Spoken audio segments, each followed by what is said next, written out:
Bismillahirrahmanirrahim. Assalamualaikum warahmatullahi wabarakatuh. Ketemu lagi di channel Jans Family. Mudah-mudahan teman-teman senantiasa diberikan kesehatan oleh Allah Subhanahu wa taala. Alhamdulillah, pada hari kemarin, itu tepatnya pada tanggal 23 Juni tahun 2021, saya telah mengikuti kegiatan wawancara di program Guru Penggerak. Dan alhamdulillah kegiatannya berjalan dengan lancar. Kemarin saya laksanakan pada jam 7, tepatnya jam 7 malam sampai dengan jam 8.30, hampir jam setengah 9 kalau lebih ya. Jadi kita memang benar diharuskan hadir ketika sebelum jam 7 ya. Jadi 15 menit sebelum kegiatan dimulai, teman-teman harus sudah login ke Google Meet. Dan ada beberapa poin yang saya dapatkan ketika itu. Yang pertama dari mulai segi fasilitas ya, fasilitas ketika wawancara, diharapkan itu yang paling penting itu jaringan internet harus sekali dalam keadaan optimal, harus bagus, karena kan saya juga hampir terkendala dengan jaringan walaupun saya sudah siapkan dengan kuota yang sangat banyak. Tetapi ya pada kenyataannya ada sedikit kendala di suara yang ada yang putus-putus gitu. Jadi apa yang disampaikan oleh di sini tim pewawancara itu ada yang tidak terdengar. Oke, langsung kita bahas saja kira-kira apa saja pertanyaan yang disampaikan di kegiatan wawancara pada program Guru Penggerak ini. Berikut jawabannya yang saya jawab.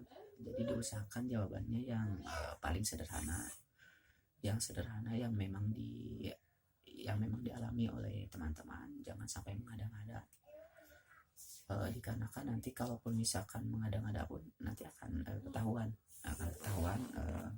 bahwa apa yang kita dapat itu memang tidak kita alami gitu. Jadi saya harapkan apa yang teman-teman alami itu diucapkan, dikatakan dengan runtut sesuai dengan kondisinya yang di lapangan ya. Yang dikatakan pertama kali itu, yang ditanyakan kepada saya ketika wawancara itu, yang pertama adalah tujuan hidup. Apa tujuan hidup Anda? Nah, pada waktu itu saya menjawab tujuan hidup saya yaitu yang pertama, saya ingin berguna untuk orang lain, saya ingin bermanfaat untuk orang lain. Saya siap untuk membagi ilmu, apa yang saya bisa, apa yang saya dapatkan, saya bagikan kepada orang lain. Karena saya meyakini bahwa ilmu atau apapun yang saya punya, apabila sudah dibagikan kepada orang lain, saya tidak akan lupa.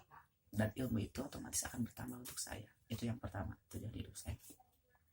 Untuk yang kedua, tujuan hidup saya ingin menjadi lebih baik. Saya katakan karena saya percaya bahwa lebih baik itu adalah bukan orang yang belum pernah melakukan kesalahan, tetapi orang yang bisa memperbaiki kesalahan walau sekecil apapun. Dan pewawancara itu pun ya merespon atas apa yang saya katakan. Beliau mengatakan bahwa Anda sangat filosofis sekali. Padahal memang dari dulu, dari SMA, kuliah pun ya saya ketika ditanyakan tujuan hidup itu memang seperti itu adanya. Saya selalu menjawab hal seperti itu. Apa yang memang yang saya rasakan dan yang saya tunjukkan memang seperti itu. Maaf. Dan selanjutnya yang ditanyakan itu yang poin kedua ya, ada yang motivasi ya, seperti biasa maupun di perusahaan atau kegiatan-kegiatan yang lainnya pasti motivasi ditanyakan. Motivasi apa yang Anda miliki untuk mengikuti Guru Penggerak? Pada saat itu saya menjawab motivasi yang saya miliki untuk Guru Penggerak itu ada dua faktor. Yang pertama yaitu faktor internal, yang kedua yaitu faktor eksternal. Faktor internalnya yaitu dari dalam diri saya memiliki motivasi di dalam diri saya ingin berkembang lebih baik, saya ingin mengembangkan wawasan, keterampilan agar menjadi lebih baik, yang bisa agar bisa mengelola kegiatan belajar mengajar yang berpusat pada siswa, lebih bervariasi dan lebih berinovasi. Itu yang pertama dari segi internal. Dan dari eksternalnya, alhamdulillah, kita ceritakan saja situasinya.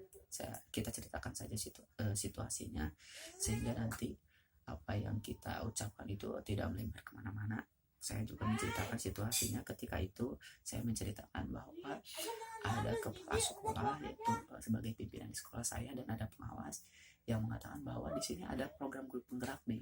Pada awalnya program guru penggerak ini diberitahukan ketika tahap 1, dan saya pun dapat informasi dari teman di Kabupaten Bogor. Saya sebutkan saja bernama Bapak Indra.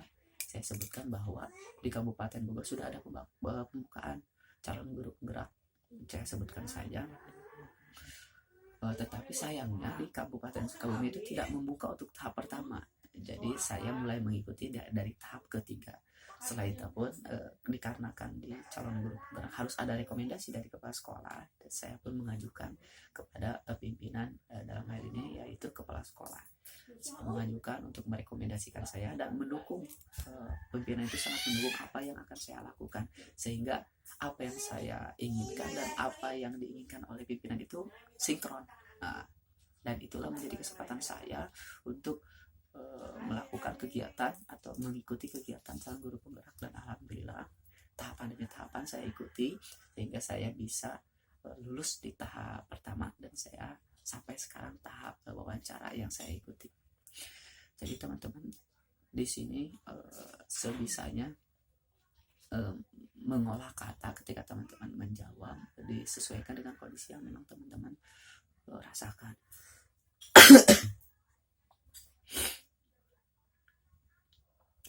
Terus pertanyaan yang selanjutnya yaitu ditanyakan apa hambatan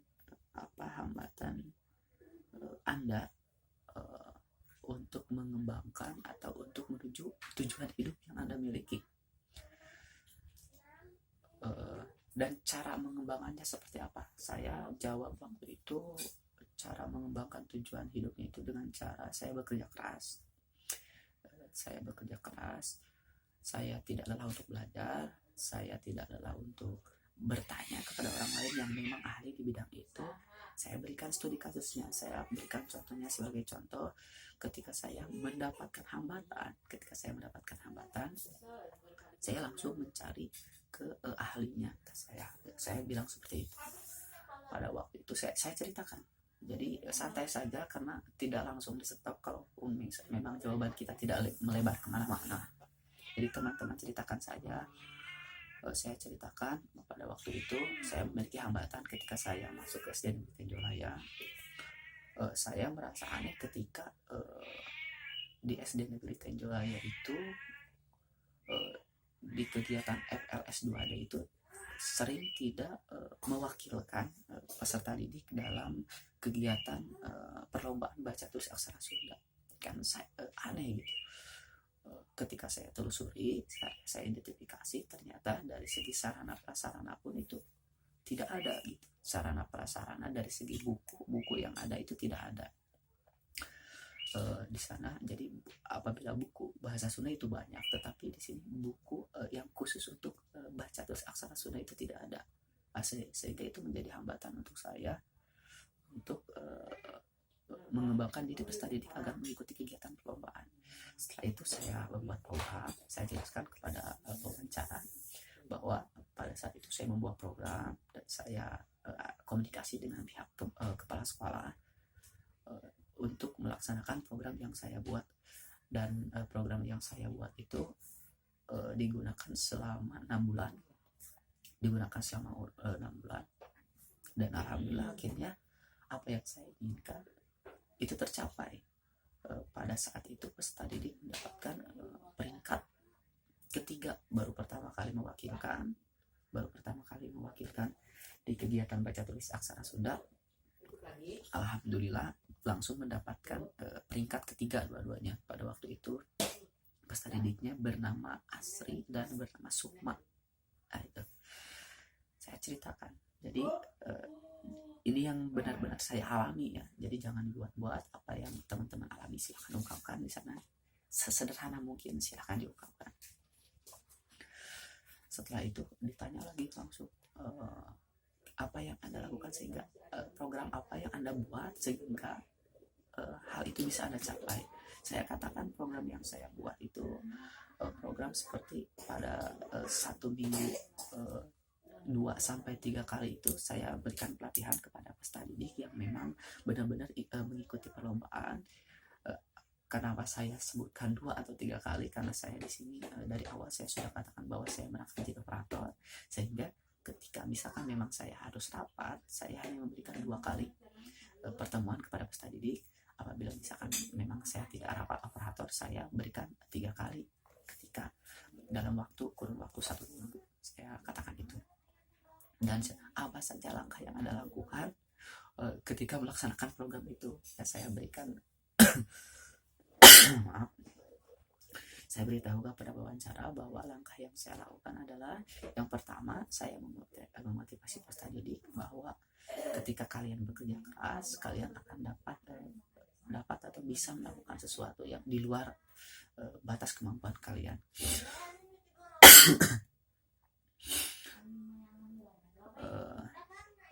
Setelah itu saya katakan bahwa setelah saya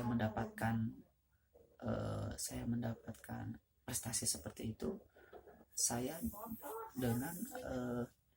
dengan tidak percuma, saya dengan usaha, sehingga dari awal saya katakan bahwa ada hambatan secara sarana prasarana tidak ada, sehingga saya mencari lebih dari sumber-sumber yang lain, dari sumber internet, dari Google, saya katakan sumbernya dari Kairaga, ada di sana di sumber dari Google itu memang bagus ya, karena dari setiap tahun itu ada perubahan. Dari mulai tahun 2005 itu ada perubahan tata cara penulisan skala internasional Unicode ya. Ada tahun 2015 itu ada perubahan, tahun 2005 ada perubahan, saya katakan. Terus tahun 2008 ada perubahan, terus terakhir itu pada tahun 2013 ada perubahan, sehingga ketika itu saya mencari lebih di internet. Selain itu pun saya langsung mencari ke tim ahli. Alhamdulillah pada kesempatan itu saya langsung berkomunikasi kepada tim juri tingkat Kabupaten Sukabumi. Dalam hal ini adalah dosen, kebetulan dosen saya sendiri itu Bu Siti Saadah ya. Beliau saya berkomunikasi kepada beliau karena ketika itu akhir semester perkuliahan, saya berkomunikasi kepada beliau dan alhamdulillah beliau pun bisa memberikan motivasi dan memberikan bimbingan kepada saya, dan saya pun terapkan kepada peserta didik yang saya ajarkan di sekolah. Dan alhamdulillah seperti yang saya katakan di awal tadi, kegiatan pun berjalan dengan lancar dan mendapatkan apa yang saya inginkan. Dan pada kegiatan perlombaan dan pada kegiatan perlombaan selanjutnya, alhamdulillah saya pun dipilih menjadi juri di tingkat kecamatan untuk kegiatan baca tulis aksara Sunda. Tetapi ada yang unik ya, dari pewawancara beliau mengatakan bahwa tolong katakan hal-hal yang alami saja, yang alami saja, jadi jangan yang terlalu prestisius, tapi selama itu memang dialami oleh saya, memang dialami oleh kita, ya tidak apa-apa, utarakan saja. Saya tidak menanggapi apa yang disebutkan oleh pewawancara harus alami, karena memang itu alami. Memang itu alami dan saya alami di kegiatan, jadi saya ya tidak meralat apa yang saya ucapkan, memang itu terjadi gitu. Saya katakan bahwa saya menjadi juri di tingkat kecamatan untuk baca tulis Al-Quran, alhamdulillah. Terus ada lagi pertanyaan, cara mengidentifikasi masalah dan cara Anda membuat keputusan. Cara membuat keputusan saya jawab di sini. Cara membuat keputusan yang pertama, saya mempertimbangkan hal negatif dan positif. Ya, hal negatif dan positif yang nanti akan saya dapatkan, karena saya yakin setiap pelatihan, setiap apapun pasti ada dampak negatif dan positif, pasti ada hambatan dan pasti ada tidak ada hambatannya, pasti ada. Saya Nah, itu yang pertama. Yang keduanya, saya katakan pada wawancara bahwa saya selalu mencari fakta dari data, ya, fakta dari data, baik itu referensinya dari Google atau dari teman-teman yang memang sudah mengikuti atau melaksanakan kegiatan yang akan kita laksanakan. Nah, jadi valid kan. Terus untuk yang ketiga, biasanya saya meminta saran dari pimpinan, dalam hal ini adalah kepala sekolah. Ketika saya mengidentifikasi sebuah masalah dan memutuskan kegiatan, itu saya selalu meminta saran dari kepala sekolah. Baru setelah itu, setelah memang lengkap, setelah memang adanya bisa dilaksanakan keputusan itu, baru dilaksanakan. Tapi pada akhirnya saya evaluasi, saya adakan refleksi. Gitu. Itu yang bisa saya sampaikan. Nanti untuk yang lainnya saya sampaikan di video part 2. Oke, terima kasih. Mohon maaf apabila kesalahan. Assalamualaikum warahmatullahi wabarakatuh.